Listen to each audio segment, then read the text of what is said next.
তোর এই দুনিয়াতে বেঁচে থাকার কোনো অধিকার নেই। ম্যাডাম কি হয়েছে আপনার? একটা ফেরেশতার মতো বাচ্চা যে কিনা এই পৃথিবীর আলো ছাড়া কিছুই দেয় নাই, এর লগে আপনার কি শত্রুতা? আপনি তা বলাইতে চাইতেছেন?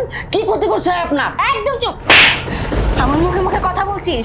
আমার বাচ্চা আমি কি করব না করব সেটা আমার ব্যক্তিগত ব্যাপার। তোর কাছে জিজ্ঞেস করে আমার কিছু করতে হবে নাকি? দে ওকে আমি শেষ করে ফেলবো একদম। না, এইটা আপনার ব্যক্তিগত ব্যাপার হইতে পারে না। একটা ফেরেশতার মতো বাচ্চারে আপনি শেষ করে দিবেন, এইটা কোনো ব্যক্তিগত ব্যাপার হইতে পারে না।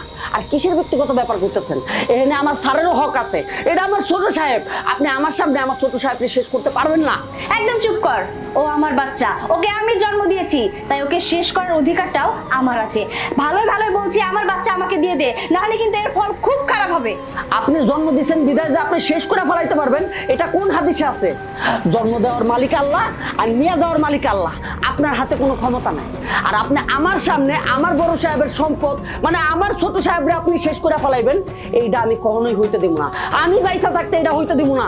ওরে বাবা, তাই নাকি? সামান্য আমার বাড়ির একজন চাকর হয়ে তুই আমাকে থ্রেট করছিস? হ্যাঁ, তুই আমাকে থ্রেট করছিস, আমাকে ভয় দেখাচ্ছিস?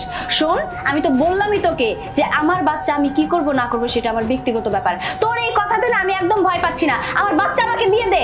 হ্যাঁ, আমি যেটা কইছি আর আপনি যেটা শুনছেন একেবারে সত্যি কথা কইছি। আমার সামনে আমার ছোট সাহেবরে আপনি শেষ করে দিতে পারবেন না। আর আমার ছোট সাহেবরে যদি আমার সামনে শেষ করতেই হয়, তাহলে আগে আপনারা আমার শেষ করতে হইব। আমার শেষ করে আমার ছোট সাহেবের কাছে চাইতে হইব। ও আচ্ছা, তাই নাকি? ছোট সাহেবকে শেষ করার আগে তোকে শেষ করতে হবে, এটাই তো বোঝাতে চাচ্ছিস? ঠিক আছে, তোকে আগে আমি শেষ করে দেব। ম্যাডাম, কি ব্যাপার? কি চলতেছে? আলিফ, তুমি সময় মতো চলে এসেছো। দেখো না এই চাকরের বাচ্চাটা কি করছে, আমাদের আদরের সন্তান। ওকে সেই ব্যালকনি থেকে সেই নিচে ফেলে দিয়ে আমি আর বলতে পারছি না। না স্যার, আপনি ম্যাডামের কথা একদম বিশ্বাস করবেন না স্যার। 2 টাকার চাকর, তোর এত বড় সাহস, তুই আমার বাচ্চাকে মারতে চাস? আমার বাচ্চাকে দে।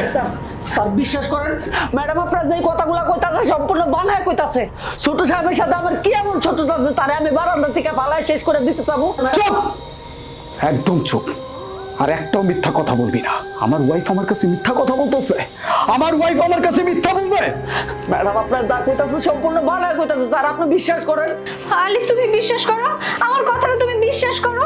ও সম্পূর্ণ সাজানো নাটক। ও নিজের দোষ ঢাকার জন্য সবকিছু আমার উপরে দিচ্ছে।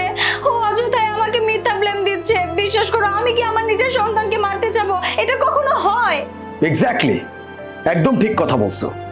একজন মা কখনো তার সন্তান করতে পারে না, কিন্তু একজন জানোয়ার তার স্বার্থ হাসিল করার জন্য যে কোনো পর্যায় পর্যন্ত যেতে পারে।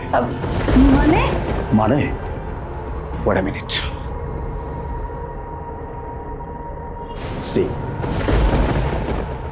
আরে বাবা, তুমি কেন বোঝার চেষ্টা করছো না? আমিও তো তোমাকে ভালোবাসি, তাই না?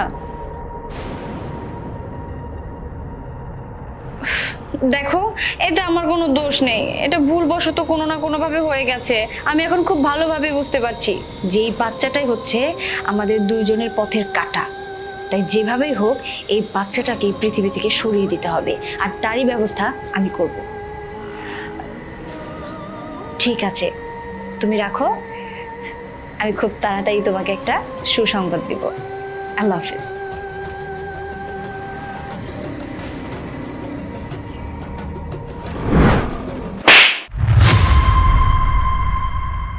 কি ভাবছিস আমার সন্তানকে তুই শেষ করতে চাইবি আর এটা এত সহজে তুই করতে পারবি?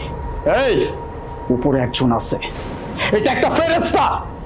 এখনো পর্যন্ত কোনো পাপ তার নামে লেখা হয় নাই। তাকে তুই এইভাবে শেষ করতে চাবি আর আল্লাহ চেয়ে চেয়ে দেখবে?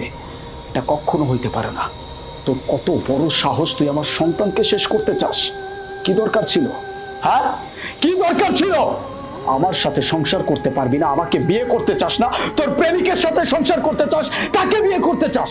তুই তার সাথে চলে গেলি না কেন? আমাকে কেন বিয়ে করছিস? আমি তোকে জোর করছিলাম আমাকে বিয়ে করার জন্য। বিয়ের পর থেকে তোকে আমি যতটা ভালোবাসছি, এই বাড়িতে তোকে আমি রাজরানীর মতো রাখছি। আর তুই কিনা শেষমেশ আমার বংশের প্রদীপকে শেষ করে দিতে চাইছিলি। এই, তোর কি বিবেকে একটুও বাঁধলো না? তোর কি একটু লজ্জা করলো না?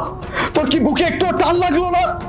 এই সন্তানটাকে কিন্তু তুই জন্ম দিছিস, তোর নারী ছেড়া ধন এটা। আর তাকে তুই কিভাবে মারতে চাইলি? আমি ভেবে অবাক হয়ে যাচ্ছি। আরে তুই কি মা? মা জাতির কলঙ্ক তুই। তোকে দেখলে প্রত্যেকটা মা থুই দিবে। না, তোর মতো মানুষের সাথে আর যাই হোক সংসার করা যায় না।